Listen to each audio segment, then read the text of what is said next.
Well, I want to say welcome. I notice there might be some people tuning in. Thank you for being here.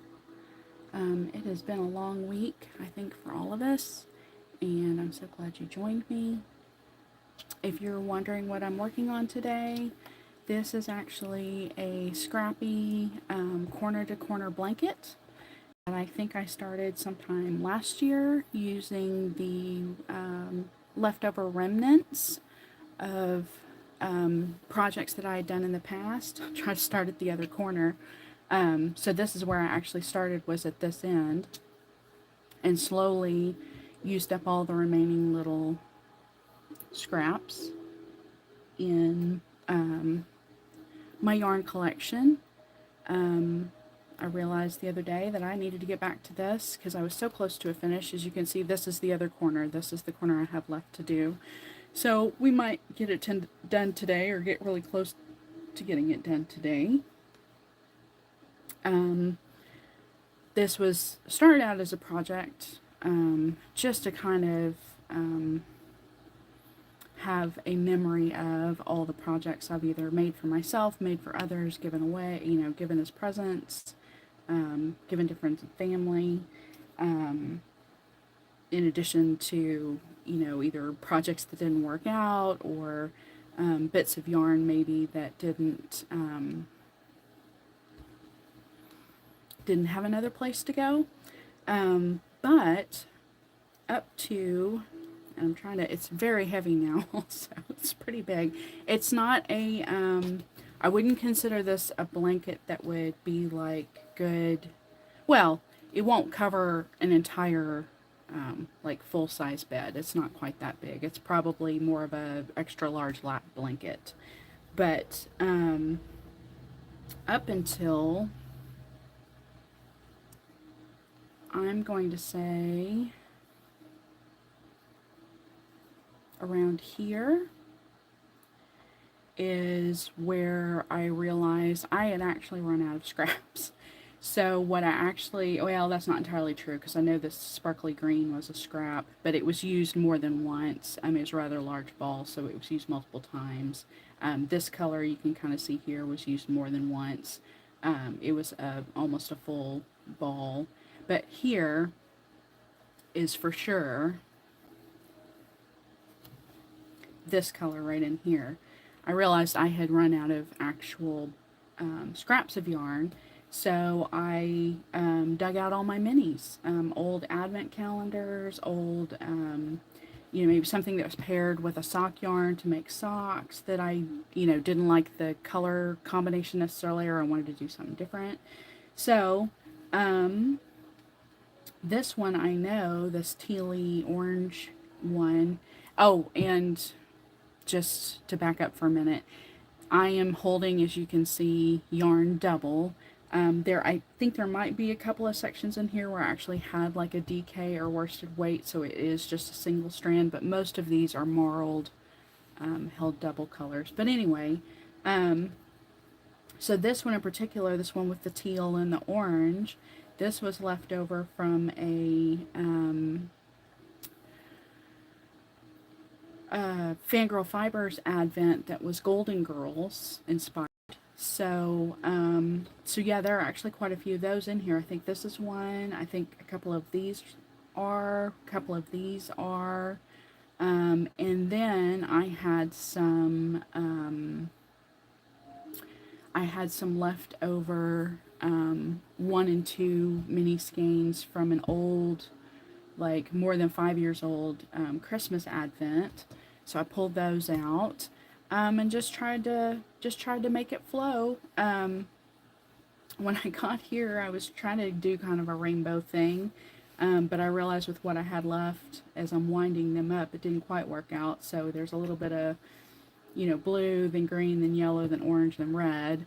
And then I started back over with purple and then blue. There's more green in here than anything but blue. But I'm so close to the corner now, I'm probably not going to have much more yarn than I'm going to need. So I wound up a few balls here. And yeah, I thought I would just sit here and try to finish this up, hopefully this weekend. My plan, if you notice my book over here, I'm making lots of plans for the, next year definitely, and then beyond that, hopefully. But I was going to say this blanket was originally intended to keep, just as a something, around the house to remind me of all the projects I've ever worked on. But I know that there are people that probably need this blanket more than I do. I have plenty of blankets in my home already, and it's not to say that I couldn't make another one. I have plenty of yarn. So I think my plan is to finish this up. I spent the other day finding a box that I've held on to for far too long. I need to go through it, make sure all of the items in it are of still good working order, or good fabric. But I have a box that I've been wanting to donate. It's all hand knitted or hand crocheted items that I've done. Hats, shawls, cardigans, there might be a sweater in there, blankets, socks, mittens, let's say scarves already, shawls, head wraps, head warmers. But I also had a stack over here, kind of off camera over here, of similar hats and head warmers mostly, but a few shawls in it. And I just realized that I need to start putting my making towards people in need. So I think I'm going to go through that box, make sure everything's still, nothing's unraveled, nothing's fallen apart, nothing's got,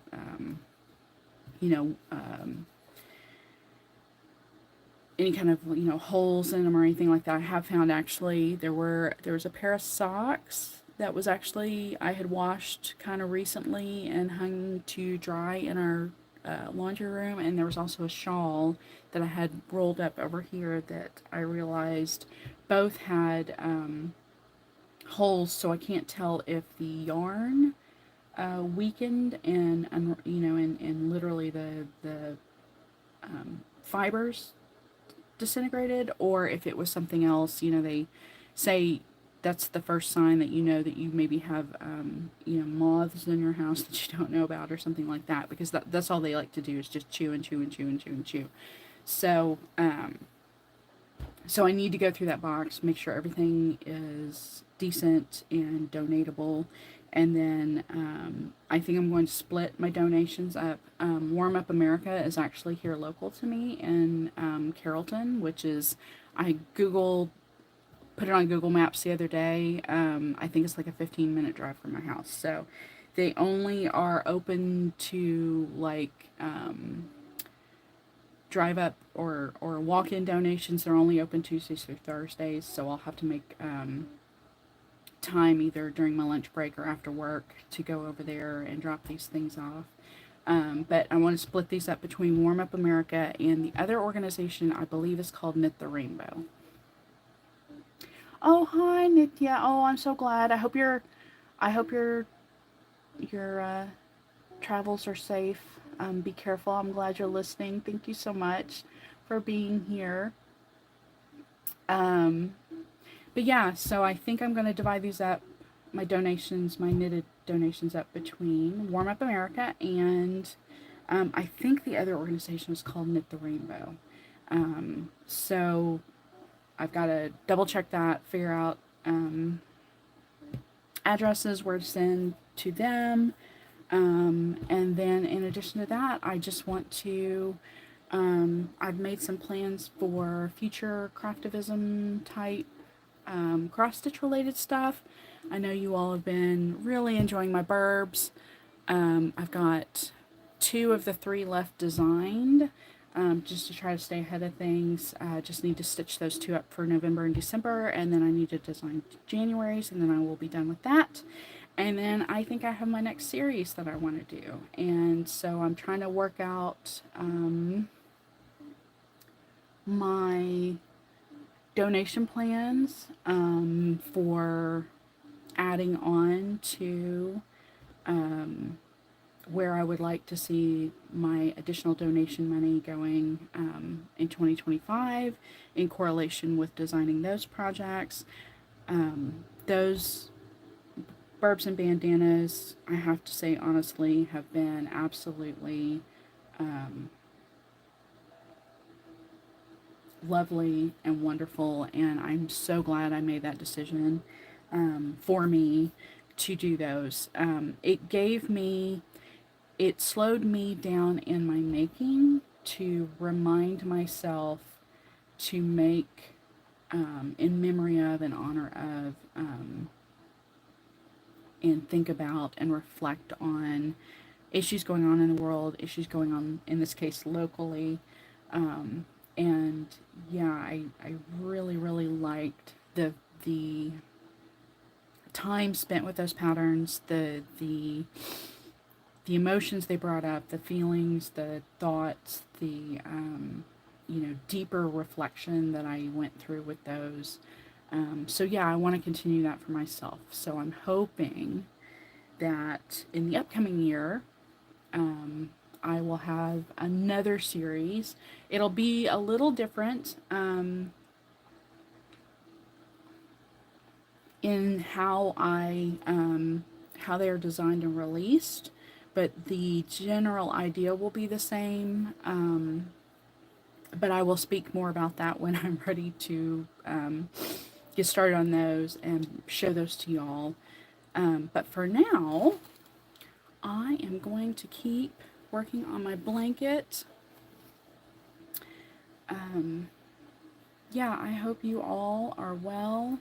I kind of wanted to create this space today for anyone who wanted to be here or to watch this later on as just a space to brainstorm ideas. I don't know if you're familiar with Shannon Downey, who is Badass Cross Stitch on Instagram and other social media. I have followed Shannon for a really long time, and have subscribed to the Badass Cross Stitch newsletter, and especially in the last probably 3 or 4 months, Shannon has been a real inspiration and genuine, like, honest to goodness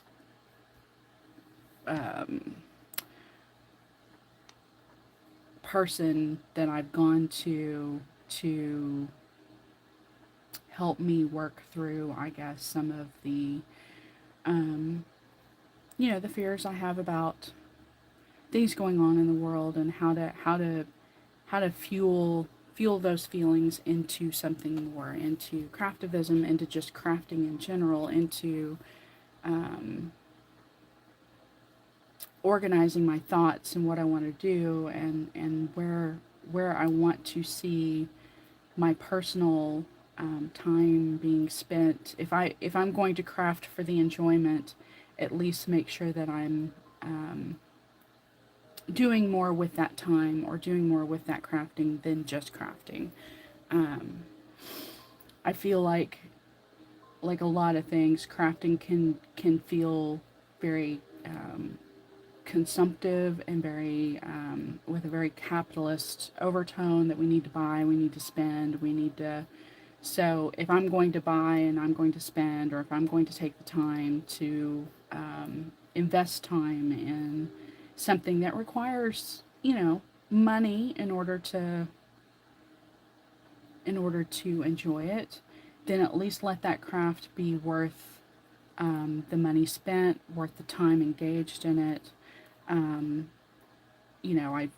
I haven't ruled it out completely, but I want more of the patterns that I buy and that I spend time with to be not only ones that are actually meaningful or purposeful, but something that supports a friend, because they designed it. Something that supports a cause, because by donating to an organization, I am also getting a pattern out of it, that kind of thing. And holding myself a little bit more accountable to the fact that, and I think a lot of people would in our crafty world would agree with this. I look around this room right now and realize I have so much yarn, embroidery, cross stitch, thread, floss, fabric. I do not want or need for any of that. So if I should have no reason to make things work, do the things that I love to do, because I have the tools I have that I need to do those things. I do not require anything else. So if I spend money, I want it to go towards supporting my friends, supporting causes, making sure that the people that and shops that get my money are small businesses that are I don't necessarily need to go to Michael's or Joann's when I can go to Brennan Knittle or to Starlight Stitchery or to the Golden Needle is the first cross stitch store I can think of that I've shopped on a regular basis here in Texas. But yeah, I just want to make sure that what I do with purpose, and that the choices I make in spending money are spent where a maximum impact is felt, and that the most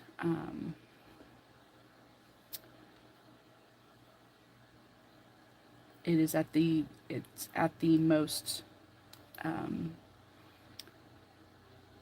direct, I guess, level in the supply chain. It's going directly to the maker or the producer or the as close to that person or that designer or that um, dyer that I can get to. So, and with that, I will falter from time to time, but I was gonna say with that I did go for any knitters out there. I don't know if you're familiar with Fiber Hustle. They actually have a YouTube channel. It's Chip and Aaron, and Aaron dyes yarn. He's a connoisseur of music, but more particularly of music that's on vinyl. And so he chooses his yarn colorways based on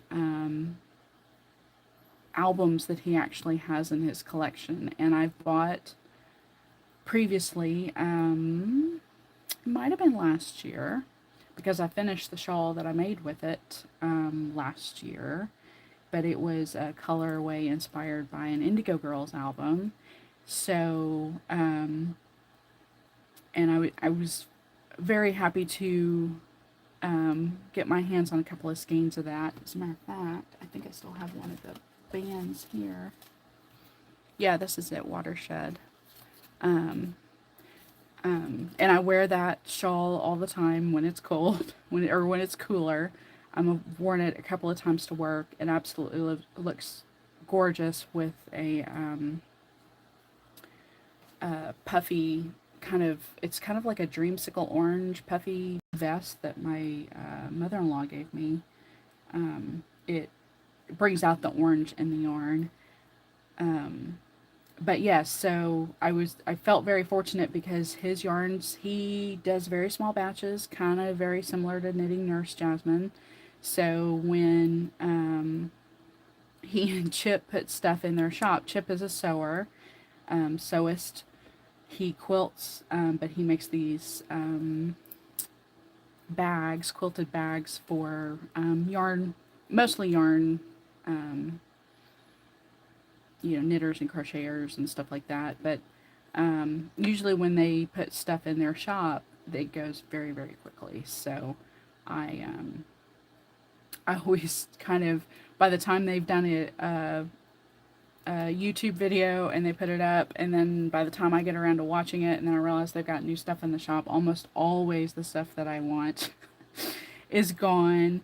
And I don't need things. So like Chip's little fabric baskets are absolutely adorable, but I don't need one of those. So that's not necessarily something that I feel necessarily drawn to purchasing. However, on occasion, especially in Aaron's Instagram stories, he will post videos of what he's currently dyeing up, and usually he will be playing the music in the background, while he'll show you the album cover. And he's done everything from Journey to Prince to Indigo Girls to, on and on and on. But the one that he kind of tugged at my heart with was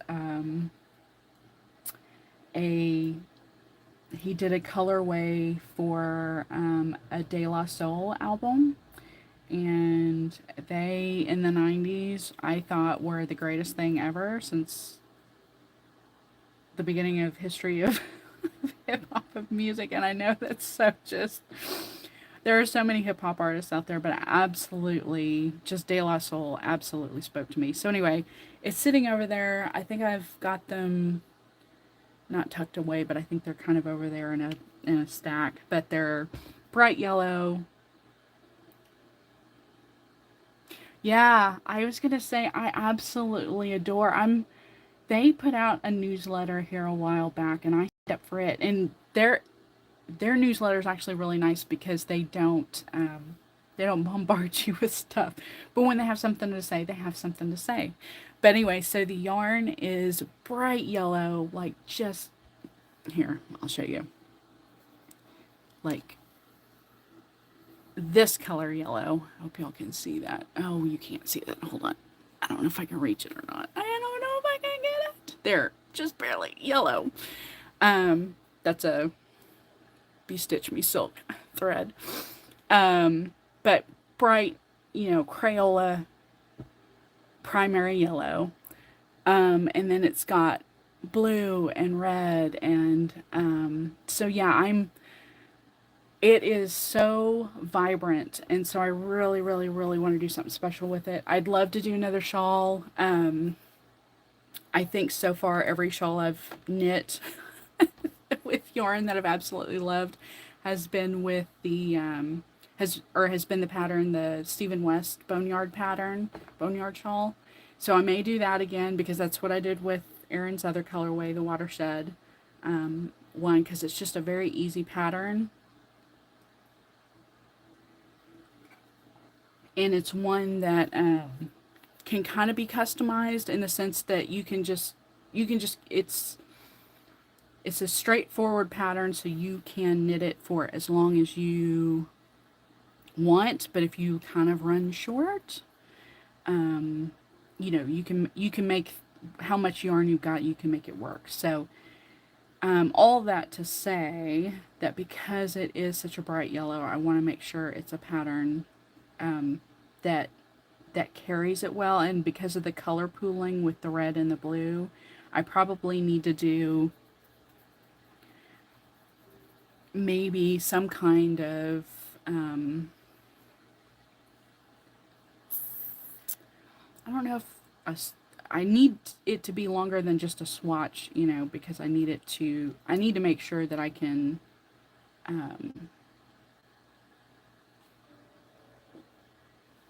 get enough sense of the color pooling before I begin. I thought about a hat.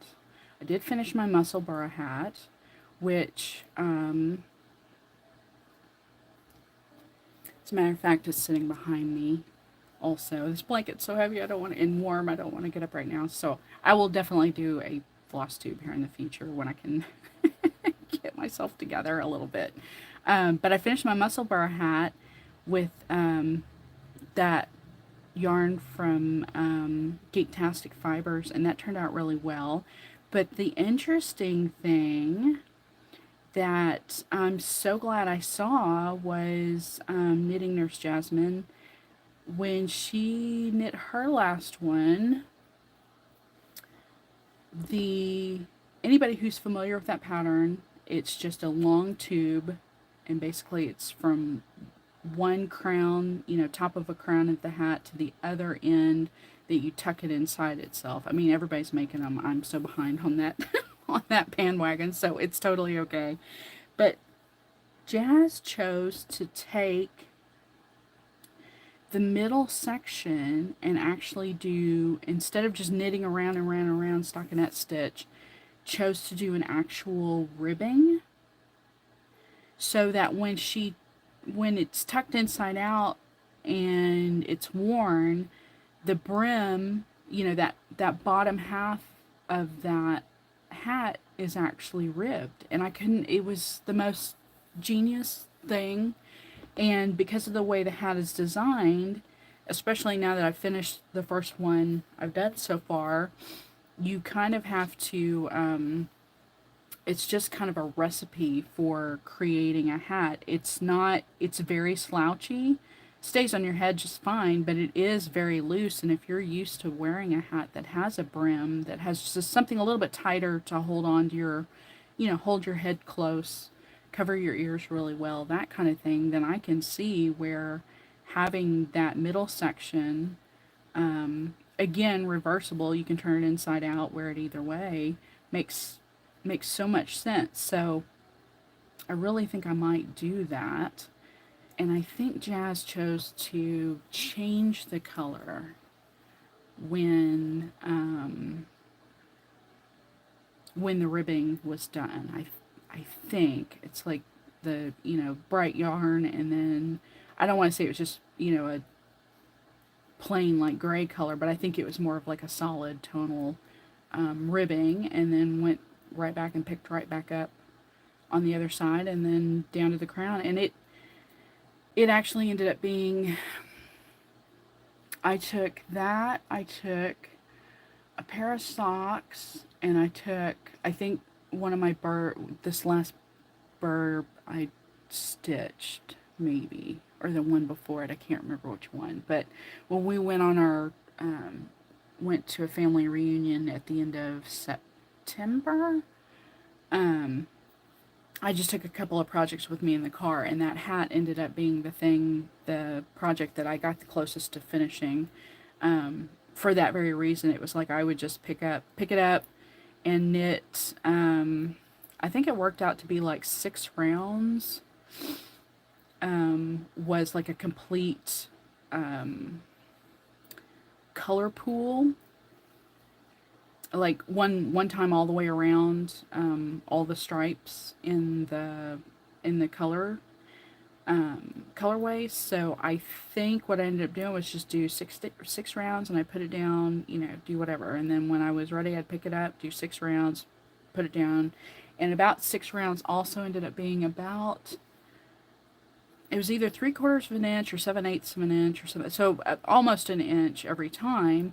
And especially because at that point I was at the center section, all I was just doing was knitting in the round, trying to get that length done in the center section. So I think about the time we took it, about the time that it was at the stage it was at for me to work on that, I think the total number of inches from the crown starting point to the point where I started to decrease again needed to either be like 18 inches maybe.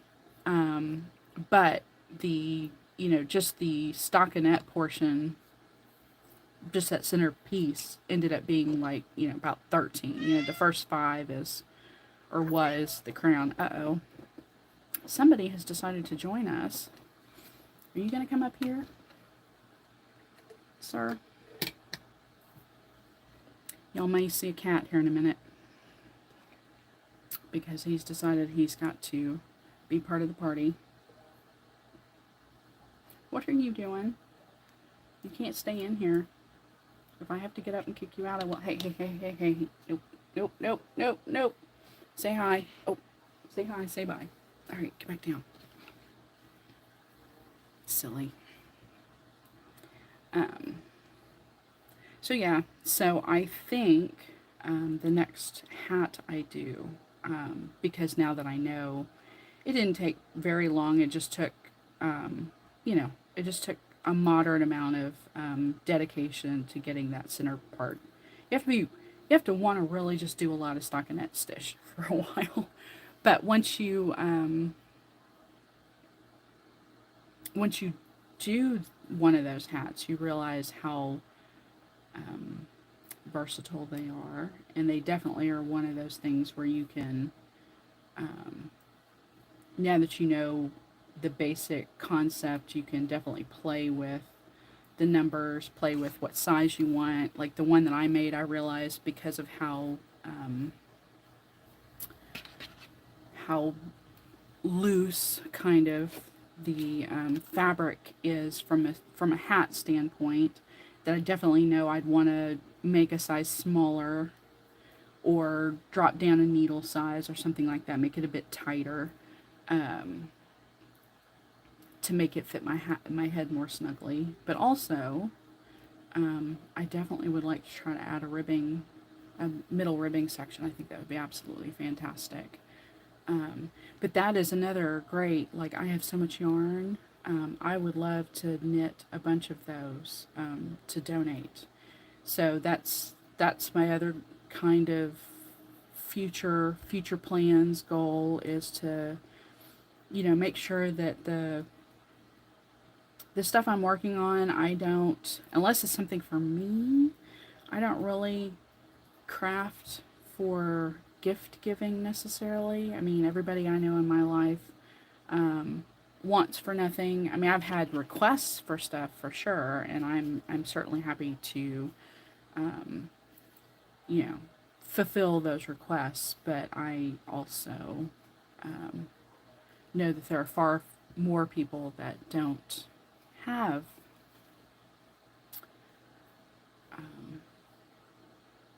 warm knitted objects in their life. So if I can start being more mindful, proactive towards, if my making is my mental, break, or my way of sitting down at the end of a long day and unwinding in front of the TV, and at the same time I can be making something for someone in need, then absolutely that's what I'm going to do. So I wish I was a I won't say a faster, but a more I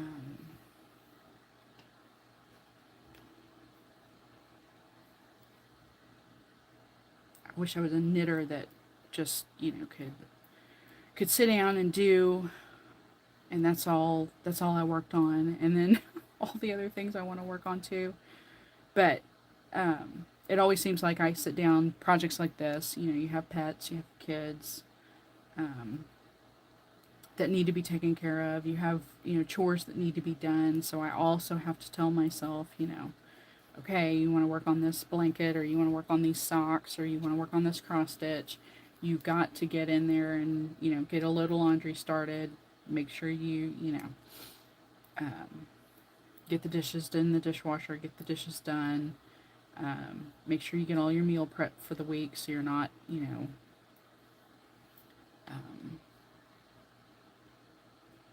not having an excuse to eat poorly. Those kinds of things. So yeah, I have to remind myself that there are only so many hours in a day, and it's okay. But if I can sit and do these kinds of things, and in the in between moments, during car trips, during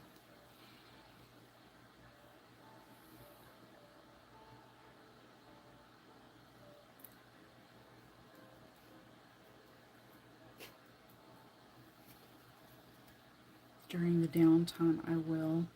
The other thing I wish I could get better in a habit of doing is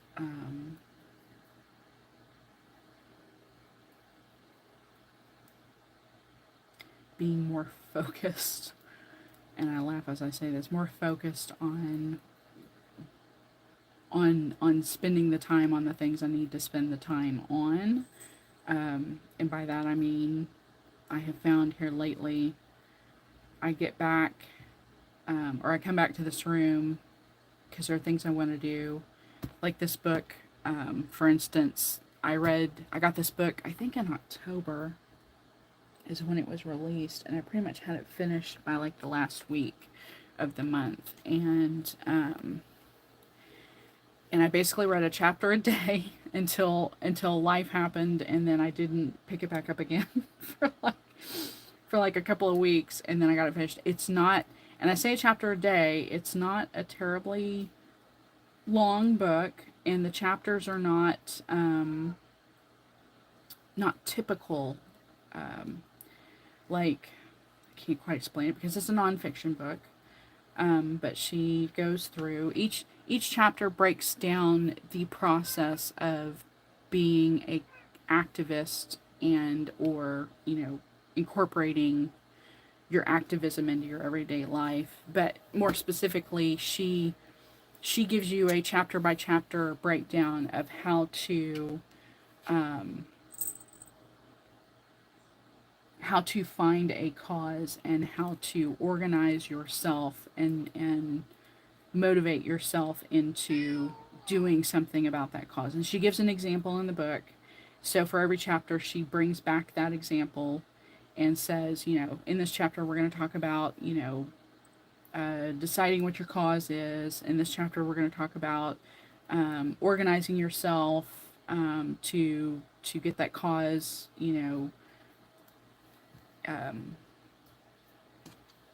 get that cause organized. Then the next chapter is once you've got yourself organized, how do you motivate others? And then there's a chapter on, once you've motivated others, then you actually get down to the nitty gritty of lining out all the details and costs, and how do you, get others involved and all those kinds of things. And then, there's a chapter about the actual event that, if it's an event, whatever it is, the actual thing that you're doing, following through with it, how do you deal with hurdles? How do you deal with issues that come up that maybe prevent you or slow you down?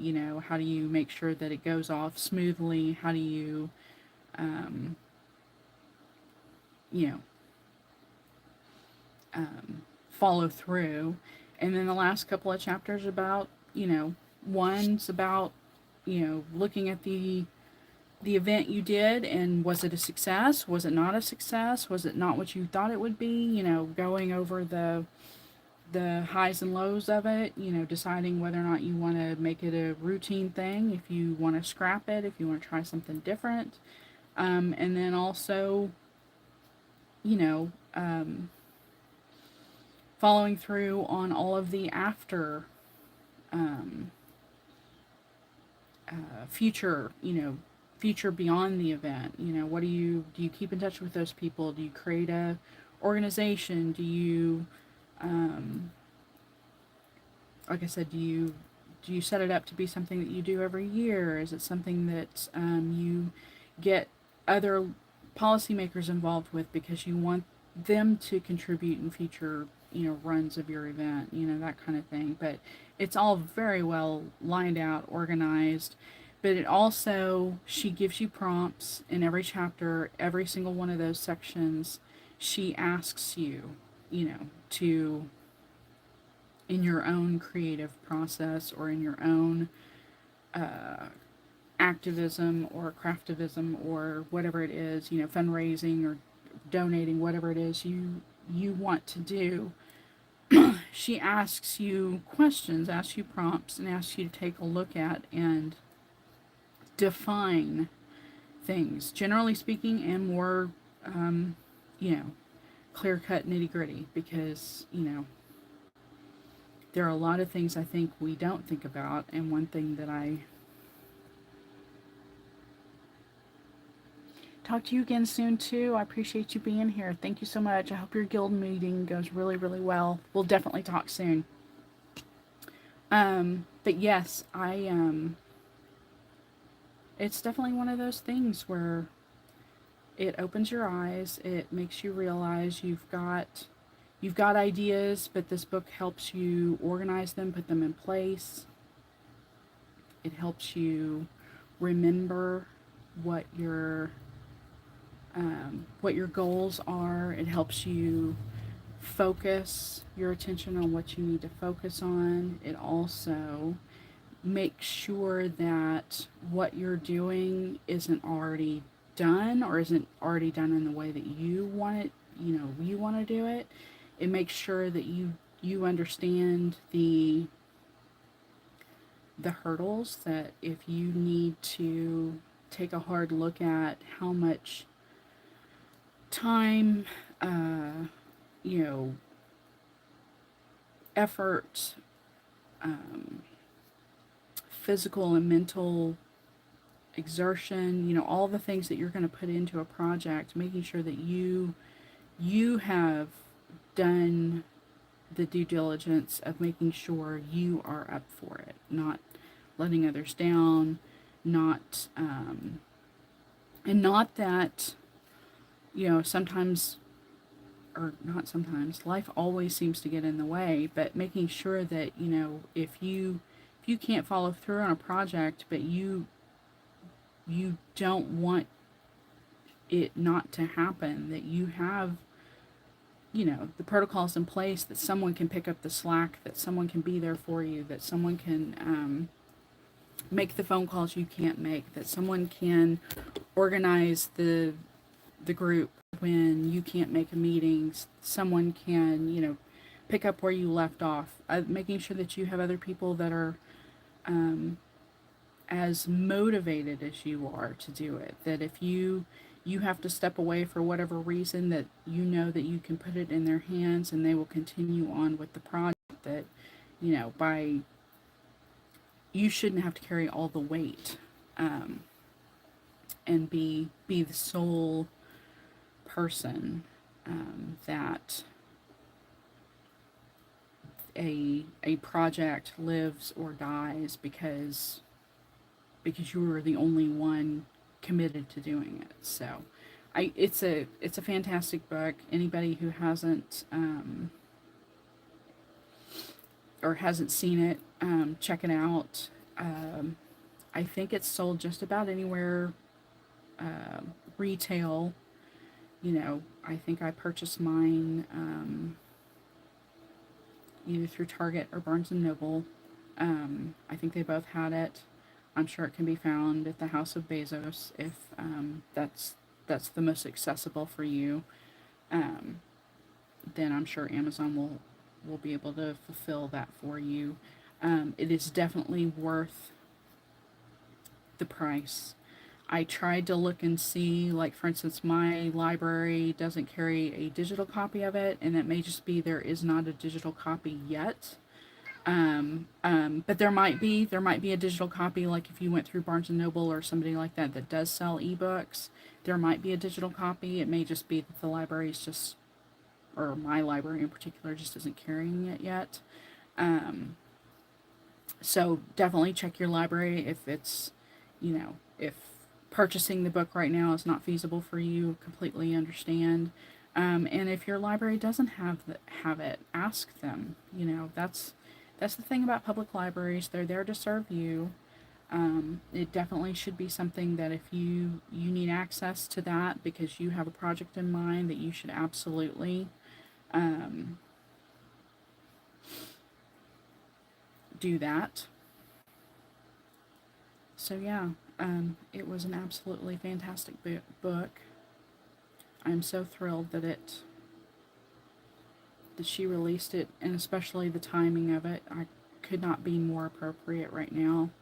Um, I really do feel like at this moment we all need each other. We all need to get together and figure out, our needs and our desires and our wants, and make sure that the people that we care about, we know that they know we have their back, and we are providing them the resources they need to thrive,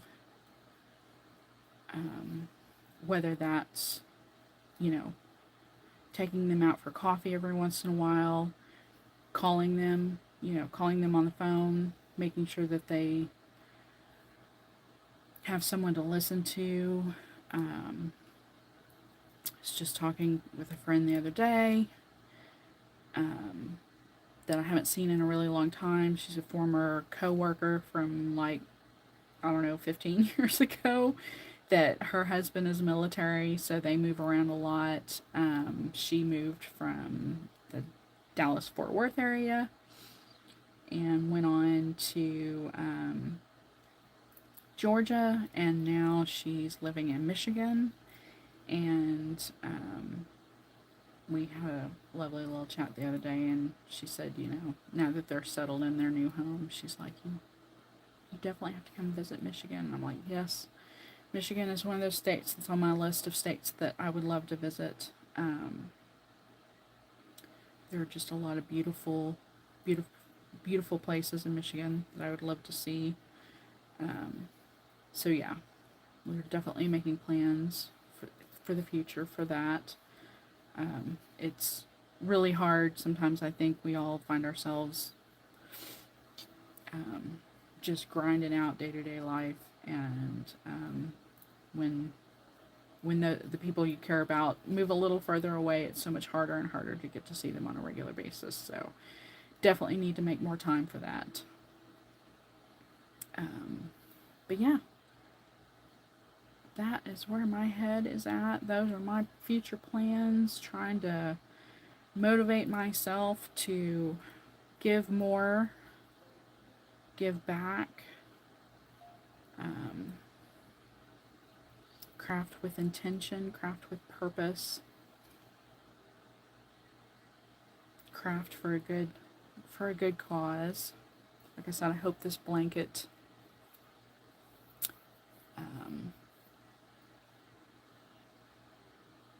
keeps someone warm. I've got to remember to. I looked at their website, Warm Up America, and I do know that they do take, walk-in donations. I just need to make sure that the day that I go next week that somebody's going to be there, because things come up, and I think they're not an entirely volunteer basis, but I think they're a very small crew of people that occupy that office during the week, 3 days a week, so I just need to make sure of that. I also have, when we are done here today, the animal shelter put out a call for, they're always taking those like polar fleece blankets, and they don't care, as long as they're brand new. They don't care what's on them, but they always use those for the kennels, for their animals that they take in until they find homes for them. But they also put a call out for, they just got a group of kittens in that are still too young to adopt out yet, but they are like, climbing and meowing, and they're scrappy. So we actually still have a unopened box of kitten food from when Astro was a kitten, that has not expired yet. So I'm going to take that and a box of other wet cat food that these two, Astro and May, will not eat, that's unopened. And then my husband, Mr. Curly Stitcher, if you didn't know, is a truck driver, and so every once in a while they end up with stuff like either a customer won't take, like he's brought home like a box of insulated disposable coffee cups, or I was trying to think, he brought home a box of those really thick, like they're not shop towels, like like you're cleaning up whatever. They're really meant for household use, but they're way thicker. They're thick like shop towels, but they're like white paper towels, but they're very, very thick. He brought home a box of those one time. But in addition, here not that long ago, he brought home a box of some kind of dog wet, like dog food in like pouches, and it's just sat, and I've needed to donate it for a while, and it just so happened the other, well, I'll say the other day, it's been a few months now, but someone's dog got loose in the neighborhood, and of course he's running around and he's kind of like doesn't know where he is and a little bit scared, and Mr. Curly Stitcher decides to get one of those pouches out to see if he can at least get the dog to like come to him so he can look at his collar, because he had a tag. So we knew he belonged to somebody. We just couldn't get him to, and he was a friendly dog. He was not, he was, bright eyed, bushy tail. Well, not bushy tail, but you know what I mean, like, sensibility wise, was not scared. I mean, he was just confused and just, panicky, I guess would be the best word to describe it. So he did get out one of those things of food, but never opened it, because the dog, by the time he got in the house and got the food and then got back out there, the dog was gone. So either the owner found it or it moved on, down the neighborhood, down the street. So anyway,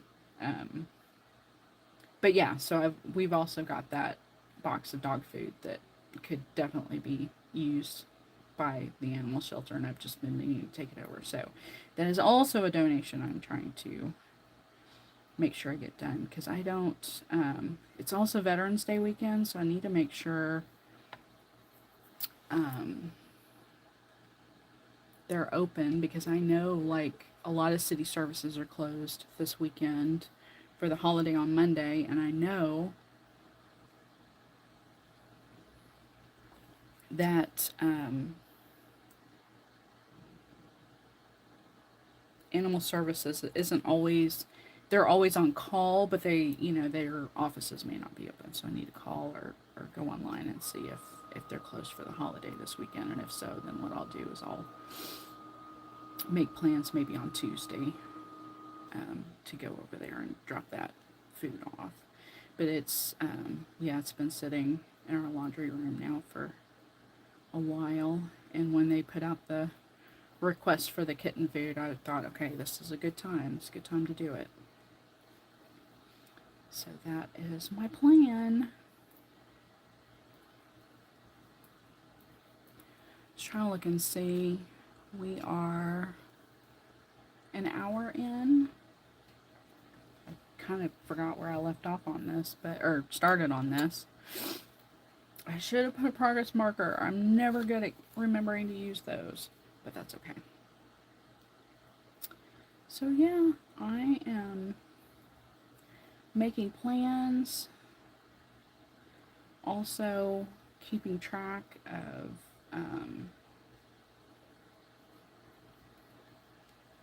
local and state organizations that need help. I'm usually at the end of the, or not the end of the year, at the first of the year, New Year's, for the month of January, as opposed to making some kind of New Year's resolution for myself, I instead, every year in January, my decision is always to kind of clean up my emails, and in doing that, I go through, and every time I get an email in the month of January, I look to see who it's from, and I look back on the last year and go, okay, how many times have you actually,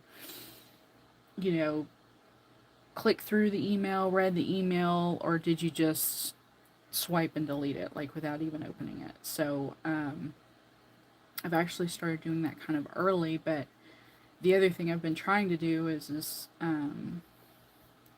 pay attention to the organizations that I have donated to in the past. I'm starting to, I don't always get to read every email. I mean, you get so many just emails all the time. But this is the time of year when, you're getting bombarded, especially with like holiday related, sales and that kind of, and I'm not interested in any of that. So I'm definitely unsubscribing from all of the companies that I don't want to hear from them now. And if I need to shop from them, I will shop from them. I know where to find them, kind of thing. But a lot of the organizations that I've donated to in the past, I want to make sure that I am not losing their emails, unsubscribing, make sure I'm still on the list, I'm still being informed about what's going on. Um, but I'm also, from now to the end of the year, trying to be more um, proactive in, if I don't get a chance to read the email, leaving it in my inbox till I've had a chance to read it. If there's more information than what's in the email, spending the time and going through and figuring out, because sometimes they'll put a little bit of information about, especially like in our state, legislative issues, things like that, things that are important, but they don't get into the nitty gritty. They just kind of tell you in an email. They just kind of tell you, hey, this is what we're actively working on. This is what we're keeping an eye on. And a lot of times I'm like, oh, okay, well, that's good. But then I just kind of dismiss it and don't ever check in with myself and go, yes, but do you know what they're referring to? Do you know what they're talking about? Do you know what the issue is that they're actively, going to address? A lot of times I do, because usually those things end up, in your media diet anyway, but sometimes they don't. And so I'm trying to be more proactive about when I get an organization, nonprofit in particular, organization email, that I sit down with it, spend time with it, make sure I know what's going on, that I don't just scan through, you know, read about the good work that they're doing and then just move on to the next one. So the other thing I want to do, though, is go back through all the organizations that I have donated to in the past year and decide, because a lot of them have been just one-off, either donations, either because of craftivism donation effort, like this latest one with the bookmarks, cross-stitch bookmarks that everybody's been designing, that went towards that larger. I did do that. I donated to Dolly's Imagination Library, and that's definitely an organization that I'm so proud of her and the work that she's doing. But in my particular case, those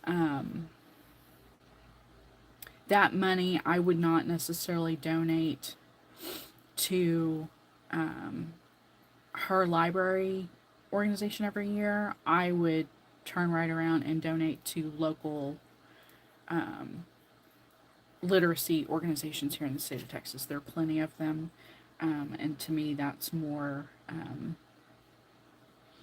I might donate to Dolly once a year, but I would, if I were going to make a monthly, long-term, recurring donation, I would definitely choose an organization that's closer, just to make sure that, even if it's I am a member of the Friends, and I'm a lifetime member of the Friends organization that supports our local library here in the colony. I volunteered with them for a while. I actually set up all their social media for them back before they knew they wanted it. I gave it to them anyway. So now they have a Facebook, and now they have Instagram. I tried to convince them, because I was kind of, when my, as life changes, you don't always get to do all the things you want to do, but I tried to get them to set up a YouTube, or not necessarily a Twitch. I don't know that they'd want a Twitch, but a YouTube channel, because, like, the city has one, and I don't know, at the time when we set all that social media up for them, for the Friends, it was because the policy in place for the city was that any city services could not have their own social media, that anything that they wanted to get out there on Facebook or whatever at the time needed to go through the city's Facebook page. And it was just a matter of security and protection. And it very much at the time, I mean, we're talking, oh my gosh, we're talking more than 10 years ago. We're talking probably closer to 15 years ago. The that was all very new, and it was just a way for the city to protect its employees and protect its technical security, IT security, those kinds of things. So it was very much at the time the right decision. But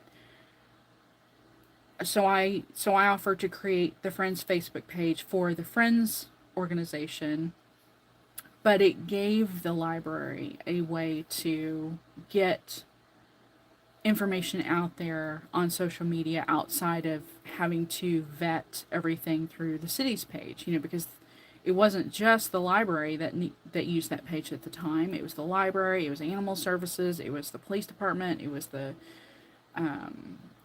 parks department, it was the rec center, it was it was everyone. Well, now they all have their own pages, so that all worked out. But all that to say that the library didn't have a means of communication, and social media was, Facebook at the time anyway, was kind of becoming a regular household, thing. So I did that for them. And then eventually set up an Instagram account for them, which I think I'm the only one that controls the Instagram. Fortunately, the Facebook, I was able to give access or grant access permissions to other members of the Friends organization that are on Facebook. So I don't have to control that as much. So other people, because I'm not as involved as I used to be, and that's just one of those things where I can't be at every meeting. I used to also do their paper and digital newsletters for them. I kind of had to finally had to hand over that to someone else. And that's just been in probably the last year. And that was just because they would have meetings, they have meetings once a month. They would go, they would decide on the upcoming events that they want to fundraise for the library, fundraise for, programming for the kids and for adults and whatever. And because I wasn't attending the meetings, they were making decisions to, get a newsletter out by this date, or get something out, a blurb or a blast out on social media by this date. And I wasn't there to know about those deadlines. And then they were coming to me and asking me like last minute, hey, we wanted to get a newsletter out by like next, first of next week. Do you think you could put something together over the weekend? It's like, no, I need more time than that. I mean, I know you all well enough to know that every single one of you is going to send me something, and a newsletter is not, even if you have, like Word or something where there are templates, Office templates that you can go out and just grab one, you still have to lay all that out and add all the pictures in and do all the titling and facing and page numbering and editing and proofreading and sending it out for drafts and making sure everything's accounted for and making sure somebody else is looking at it, that you didn't misspell something or put the wrong phone number in somewhere or email address, or the hyperlinks don't work, all of those things. It's like they wanted a newsletter out. They've been talking about a newsletter for 3 months, and then the weekend before they needed to go out and they realized nobody had a chance to do it, they come to you, and I'm like, look guys, I'll do this one, but I can't do these anymore. My job has changed. My, things are going on behind the scenes that I can't do that quickly. So yeah, I did finally have to turn that over to someone else. They would only put the actual newsletters like out quarterly or seasonally, I guess I should say, but yeah, essentially quarterly. So they would kind of do one right after the first of the year. Well, maybe not February, I guess, ish. But that one would always be to highlight the stuff going on at the library up running up to like spring break. Then they would always release one right before summer. School broke out for summer because of the summer programming at the library. There usually weren't very many things going on in the fall, but back to school was usually always one. So there was always a back to school issue. You know, they would go out kind of because school starts so early here in in our state. So usually that would actually be released like late July or something like that, and then there would always be one right before the holidays. Primarily, let people know about you know holiday hours or closings. Let them know about holiday programming going on. Usually this time of year there are a lot of well, every month of the year there are always awareness things going on each month, but around the holidays in particular, donations and fundraisers and local needs for the community, things like that. So yeah, usually they try to put one out, and usually that one would happen about now. As I say, the last week in October, first week in November, and I haven't seen one come out yet. So I'm sure they're doing something. I just don't know what. But yeah, and it always saddens me when I have to take something off my plate because I enjoyed doing it. I always, if they were looking for volunteers, like sometimes they just need people to come up to the library to volunteer to basically reshelf books. There was a project, goodness, it's been 5 or 6 years ago now, where they needed to rearrange. They received new through the Friends donations, received new educational IT equipment.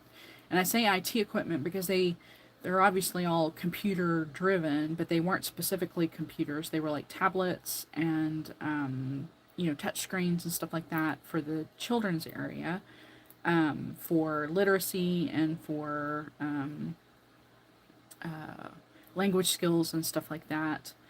And so they needed to rearrange the children's area for the purposes of making space for those items. So yeah, we all went over or we all volunteered, signed up to volunteer to help, because what they were going to have to do was unshelve all these books, but try to keep them in their their order as they're labeled.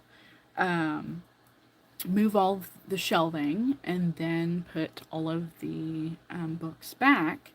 And in that process, also, they were culling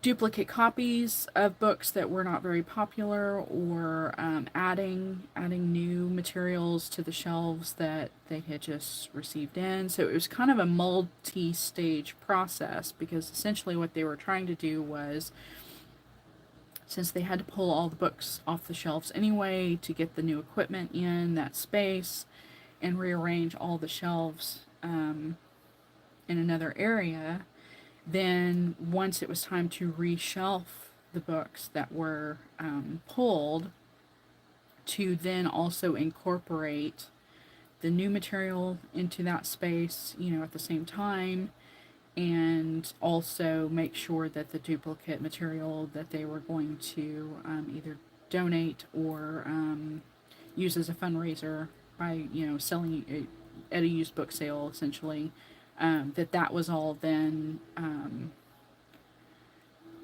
cataloged and put somewhere, so that when the time came, they could get it out for the public if they wanted to peruse, purchase, that kind of thing. So that was rather exciting. So when projects like that come up, I try to donate or assist when I can.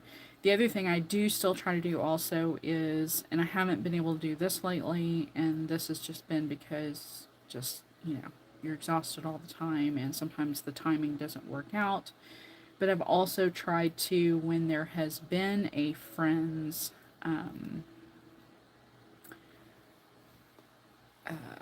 Friends of the Library event, I have tried to show up with my nice Nikon camera to take pictures that they could then use, or we could use on social media in future newsletters that the library could, you know, put on their social media, that kind of thing. So, the last couple of events I haven't been able to attend, honestly, because a couple of them I didn't even know existed. Um, it's really kind of interesting how, I don't know quite how to explain it, but like when I was more active with the library, as a friend's kind of, I wasn't an officer.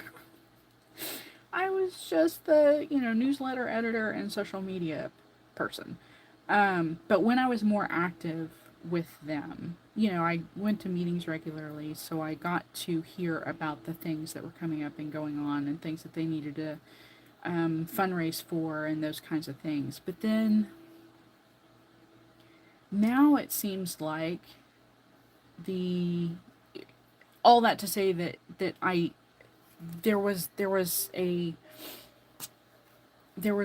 plan. So like you knew something was going to happen in the future and you could plan for it. You could put it on your calendar. You could make sure that was available, on your schedule or whatever, that you could be there.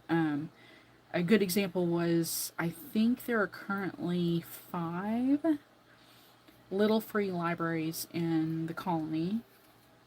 And I say that with hesitation because I know at one time there were 5, but one of them is not on the Little Free Libraries map, so I don't know if it was removed or not. But it was a collaboration between the library and the Parks Department to, we purchased the Little Free Library units.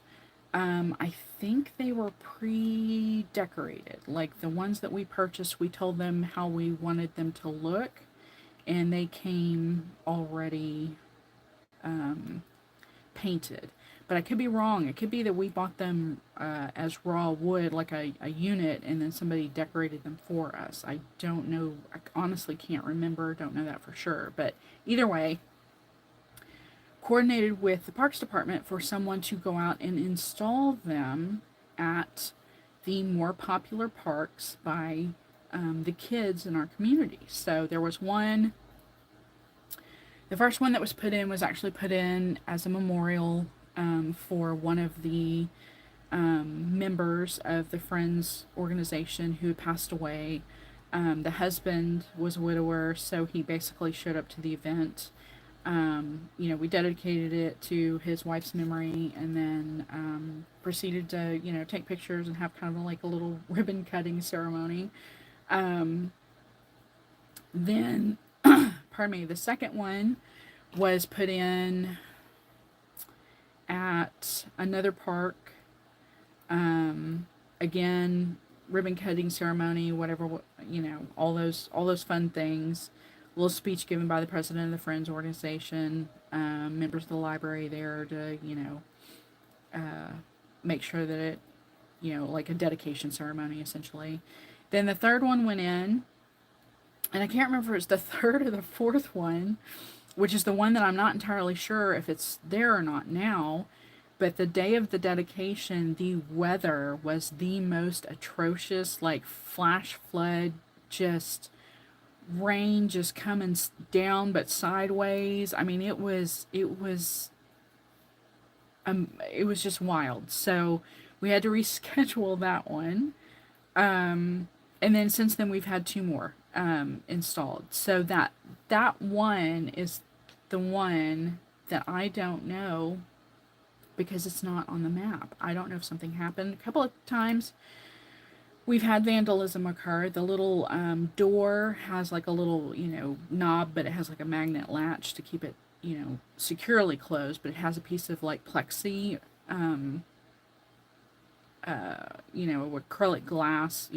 I say acrylic glass. I mean, I realize that's like an oxymoron, but a piece of plexiglass, acrylic, that covers, so you can see in, but it's clear, but it's, still protects the items inside. Well, we've had a couple of people go and break those for whatever ridiculous reason. We've also had people go and, spray paint or just paint or use marker or whatever and just vandalize the decorations on them. And all the decorations, they're all blue, because we are a city by the lake. Um, they're all blue and they all have different local birds on them. So, like cardinals and sparrows and robins and that kind of thing painted on them. So, we've had people go in and just mar the outside of the little, if you've ever seen them, they just look like little tiny little houses, one room houses on a 2x4 post.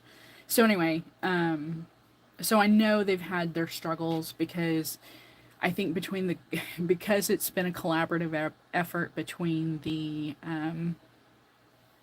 parks department and the library.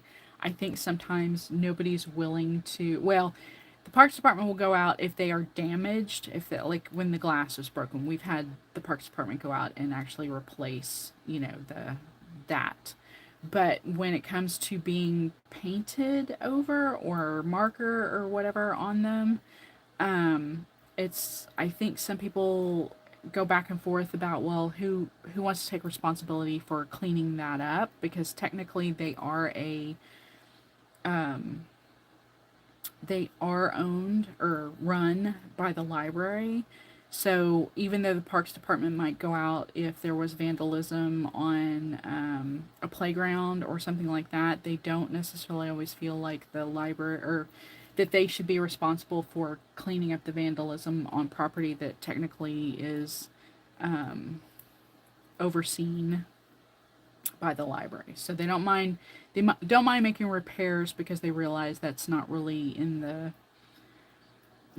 library's description does not include making repairs to things necessarily. I mean, they'll call the guy if they need to repair something. They won't necessarily do it themselves. But when it comes to art, fixing art, I guess maybe they think the library should have more of a say in it, if nothing else, just because maybe they want to make sure that the bird or whatever was damaged, whatever part of the picture was damaged, that it's restored properly. So I can understand. I mean, I can understand their reasoning behind being less or more hesitant, I guess I would say, more hesitant to want to make those changes without having someone from the library make the decision, or, make the call on that. So anyway, but yeah, so when events like that happened, that's where I was going with all that. When those dedications happened, I was always there with my camera to take the pictures for those events. And I was very happy to do it. But with that comes some planning, like hey, we're gonna do this on this such and such day. Well, it seems like now the events that happen with the friends, the last couple of events that have occurred anyway, have all been not last minute, but just not announced. Just not, nobody knew what was going on until the day of, and it's like people's lives are very busy, and B, if you want a better turnout at something, why don't you make it apparent to people, days or weeks in advance that, hey, we're going to be out at such and such and we're going to be raising money, or hey, we're going to be taking your donations, or hey, we're going to be signing up new people for new library cards, or whatever it is. And I'm sure the library itself, there are people at the library probably posting those things, but I also feel like the people of the Friends organization, because I'm not the only one that has access to our social media now, they should all also be doing that too, and it just doesn't get done. And I feel like, well, you expect people to turn out for events, for, learning about the library and all the things that the library provides, but you're not telling people that, hey, this weekend we're going to be at such and such. You wait till the day of, and then all of a sudden are kind of not really um, happy that turnout was so low. I mean, it's kind of one of those things where you kind of want to tell people, and I go back to this book because in that book she very very clearly lines out, like, if you're gonna organize an event, or if you're gonna be at an event, you need to let people know where you're gonna be and why it's in their interest to be there. And so yeah, in the few times that I've seen posts about it on social media, it's been the day of, and I just think that's great and everything, but people things come up in people's lives and they can't always be there that day. And um, people are, at the end of a day, especially, end of a work day or at the end of a work week, want to go home and unwind. If it's on a Saturday, they've got all the things that they couldn't get done during the week that they've got to do. It just seems rather hasty and last minute, and it's great. I mean, you definitely want to jump on social media and let people know that these things are, these events are happening, but you kind of want to make sure that people are given enough opportunity to know about it and can plan for it if they can plan for it. You might have more people show up, at least if they know in advance that they might want to be there, or what's going on, or what, you know, are you, like I said, are you signing up people for library cards? Are you um, handing out information for uh, upcoming library events? Um, are you face painting for the kids? Those kinds of things. I mean, that's not necessarily things. Those are some of the things that have happened, but those aren't always the things that people care about or sign up for or want to be there for. But anyway, but yeah, I have always appreciated the volunteer aspect of nonprofits, being able to give time.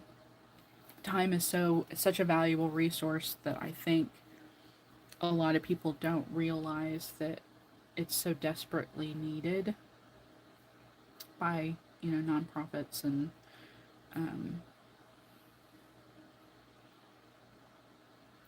uh, organizations that are on a limited or fixed income. If my donation is meant to pay for the postage for flyers, or pay for the collapsible table that they use to take to events, or help get marketing, ads out there, or whatever it is, then I am more than happy to also then volunteer my time, so that they don't have to feel like they have to pay people to show up to work events, to um, do do like in the case of the library, do some of the more menial, or not menial, but more of the mundane tasks that their staff can't get around to because they can only hire so many people, and those people may only be part-time. They may only have 3 or 5 full-time staff, and then everybody else is on a volunteer or um, part-time basis. And by the time you have, you know the library director, the children's director, and maybe the, you know, one or two people that are full time, um, either that run the what do they call that part of the library? The digital, the digital section, or they run the front um, counter. Then everybody else is part time, a couple of days a week. Like I said, shelving, reshelving books, helping people find stuff, cataloging. There's been for as long as I can remember, as long as I've been a member of the Friends organization, so more than 10 years, there's been a digital historical project going on where they've been trying to scan and save old local city papers, old local city documents and stuff like that for preservation. They've been trying to, there is a old, centuries old, probably, I don't know, probably less than 10, but certainly about that number of families that there's a, local historical cemetery here that they, the historical committee tries to keep track of and does ancestry, research on and that kind of thing. Those are all parts of, our library's function. So all of those things aren't done necessarily by employees. They're all done by volunteers, but that use the library as its, main resource, not only, when it comes to media, but also resource when it comes to having a place to do it, having a table and a desk or a computer or a place to organize and get all of that material together for documentation and historical purposes. So yeah, there are things like that. The other one I really need to get back to that I used to do, my last job actually did every holiday season, but even my current job will has a program where you get credit for volunteer hours. But I need to get back to going to the food bank, North Texas Food Bank, and volunteering one day a week, and because that was always so rewarding and worthwhile. Again, another organization that gets donations of just hundreds of thousands of cans and pantry items and produce and dairy and whatever that have to be, in most cases, you're boxing or organizing meals for collection for either individuals, low-income individuals who don't have food security, or like several times I was part of distribution chains, or not distribution chains, but groups that were putting together. You would kind of get in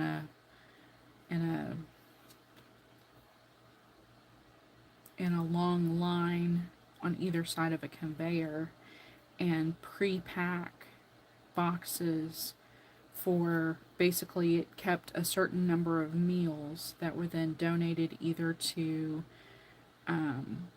families with kids, or kids, at directly at like their schools, that when their public school was their only means of getting, let's say, being able to get 3 meals a day. So let's say the school always provided their breakfast and lunch, so the only meal that they got at home, if they got a meal at home, was dinner. these boxes basically supplemented those breakfasts and lunches for those children when either they were out of school, like on vacation, out of school for the summer, out of school for spring break, because that's an entire week or 2 weeks of meals. You're talking 7 days a week, 2 meals a day, so that's 14 meals that that child may not be getting consistent, you know, consistently at home. So the food bank would provide these basically meal boxes of, you know, cereal, oatmeal, those shelf stable little milks, fruit cups, just things that they might get at school for breakfast. They were providing them as a way to supplement those meals because their parents, you know, barely have time and probably work so hard and don't have the resources to buy all of those things. So if you know those things are provided by the school, can then be provided by the local area food bank, so that that's one less thing that their parent has to worry about every day when they have to go to work and work long days, and their child is you know, has to provide for themselves while they're at work. That's what they do. So I've done that several times. But yeah, just about every time I've gone to the food bank, it's been to box or package up boxes for something like that, or for donations for smaller food banks, or smaller organizations that, you know, maybe more localized to a community, like a church or a nonprofit, that people could come swing by and pick up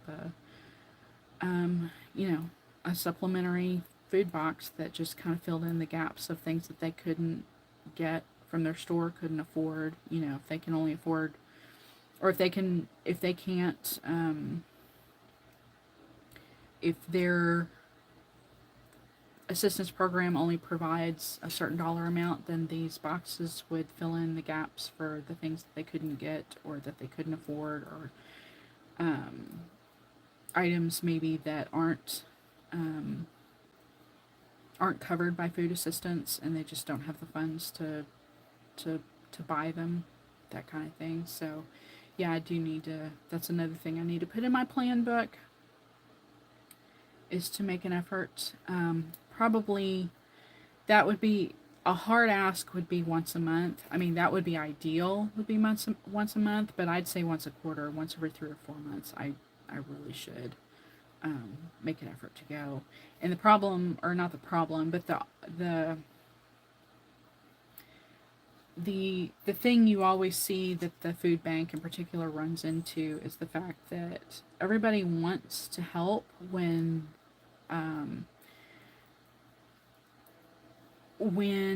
like, for instance, around the holidays, people feel a need to give, feel a need for charity, feel a need for assistance. Well, that's great, but what about all the other 10, 11 months of the year where, you know, I mean, that's the thing. People are so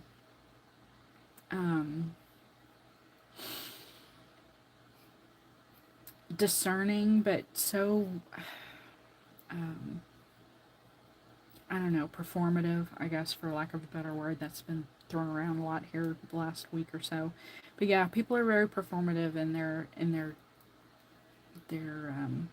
volunteerism, and that's kind of really unfortunate because, yeah, 10, 11 months out of the year, the food bank needs just as many volunteers as they do, you know, around November and December, around the end of the year. I mean, yes, they need it. They need it then too, but that's the thing. They get so many people volunteering this time of year, and I know they have to be so frustrated because nobody chooses the other 10 months of the year to do it. So that's another one. And it's kind of a drive. I mean, that is no excuse. That is a horrible excuse.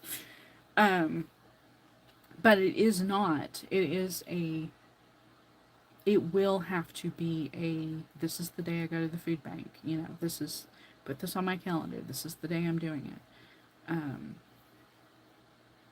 And yeah, then hopefully I can get back in.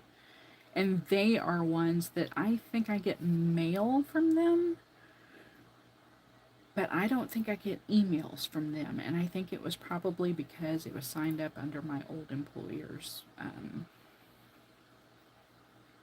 email was the one they had on file, because when you'd go in that day, they have all your information, but that's what they'd have as the contact information on how to get in touch with you. So I probably need to update that. And yeah, get back on their email list. Listen to me talking about, I need to get rid of all the junky emails that I get all the time that I don't need. And here I am saying, but I also need to sign up for all the emails for all the programs and organizations that I'm not getting emails from, which is exactly right. Another one I do every year is the Visiting Nurses Association does. They have a fundraiser around the holidays every year. They have local restaurants and big name restaurants. I mean, small family owned restaurants too, but bigger well known restaurants in the DFW area. They have them commit to baking pies. I think the last couple of years has also included like so usually this happens over the US Thanksgiving holiday. So they do pies, they'll usually do pumpkin and pecan pie, and then the last couple of years I think they've also done like pumpkin bread. So your donation basically goes to, the money you spend goes to the Visiting Nurses Association, but in return, these local restaurants have baked these goods in turn. So you get something also. You get a pie out of it. You get your dessert for your holiday meal. So usually I think last year I bought all three. But what you do is you sign up. I think I get an email, or I think I get something in the mail from them, but I need to look and see, because this will be about the time that they'll be doing their fundraiser for that. But yeah, you sign up, you donate, and then they have several pickup spots. There's one, the closest one to me, I think, is always in McKinney, so I drive over there and pick up my pies and my bread, if that's what I order. It's usually like the weekend before the holiday, I think, or the Monday or Tuesday before, maybe. So, you got it in plenty of time. So if you want to, if you have a holiday party at work that week before the holiday, you can take it to work, those kinds of things. And then also, that's one of those things where I need to make sure, I don't know if they have my email or not, but I know they always mail out the donation reminder every year in the mail, and I know, and it's probably been a couple of weeks ago, but I sent something, or I know we got something in the mail from them. I just haven't gone through it all to see if that's what it was for. Usually they'll put on the outside of the envelope that, hey, our pie fundraising program is kicked back up, so that would be nice to do that again. They I've been doing that for several years now, but my very dear friend, she is a nurse, and she has always looked at considering becoming a travel nurse. And so I feel like, of course, she lives here, so she wouldn't be traveling here to be a travel nurse, but I'd like to think that, people in her industry who do travel here are benefiting from that, so I do appreciate that. The work that they do, and the organization and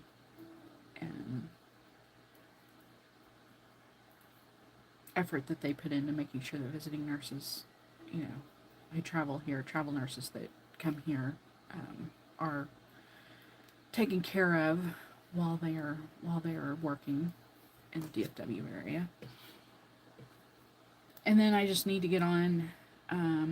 I know I'm on the email list for several reproductive health organizations. I just need to go through all those and pick one and decide where I think my donation will do the most good. Find out if there are other ways to volunteer donate. I looked a couple of times at when they have job postings or those kinds of things. That would be a hard left turn for me if I chose to go into that field or that career, because I am not, a lot of that is knowing grant writing, grant proposals and stuff. And while I've worked with that on a much different basis, not for nonprofits. I've done it for other things. So, and I can't say that either, because I have done it helping with the library, Friends of the Library, but not on a regular capacity, regular scale, and not for, like I said, nonprofits. So, it's a very different animal for sure. Very different career path. But yeah, I have considered that a couple of times. I think for now, as long as I can find some way to be useful to them, even if it, like I said, it just means monthly donation and or volunteering time if they need it, then absolutely.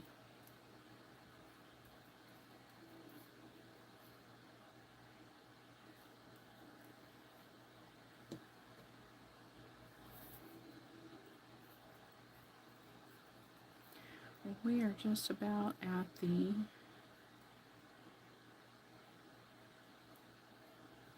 two o'clock or 2 hour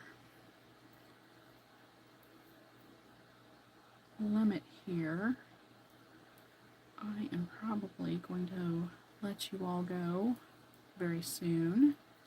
We definitely got much further along, and I am much closer to the end of this. I do feel very good about this, that I will be hopefully finishing this weekend, so I can get this in the Warm Up for America box or Knit the Rainbow box.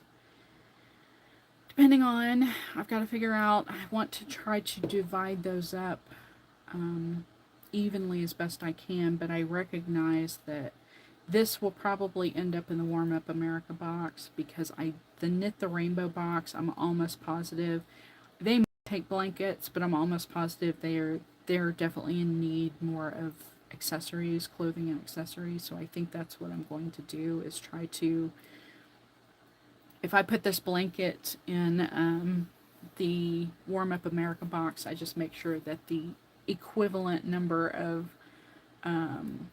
scarves, hats, and whatever go into the Knit the Rainbow box, and then, supplement, dividing up the rest of it between the two. And I think that will work well. But I do truly appreciate everyone who stopped by, everyone who watches this later, everyone who chipped in, bought a bourbon bandana pattern. Like I said, I've got 3 more left, 2 of which have been designed. I know what I'm releasing through January, so that's very exciting. The holidays are approaching, so think about not only what you're going to be doing to support those around you who might need it, need the support around the holidays, but start making plans for 2025 and what you're going to do to make change, make a difference, be of service, provide for others, and just remember, being being a community volunteer does not actually require money. It doesn't have to require actual financial. And I know time for a lot of people is a gift. You know, volunteerism is not an easy thing to come by, but just remember there are opportunities for everyone. I will be the first one to admit I do not. My social anxiety, it's is much more a factor in the decisions that I make than it used to be. So I completely understand, but just know that there are opportunities for everyone, for anyone who wants to find a way to give back.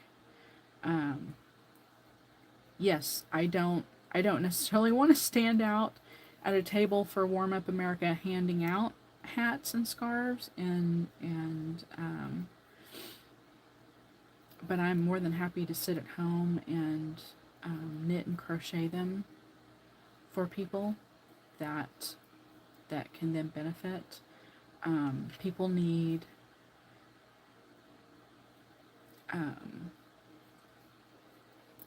as I mentioned before, people need people to help with social media. People need individuals to make phone calls, stuff envelopes. People need people to mobilize, get people together. People need people to just get the word out. If you just need, if they need someone to just influence others to step up and show up. I have to thank Stitcher Nest, Vanessa, for making the donation the other day for the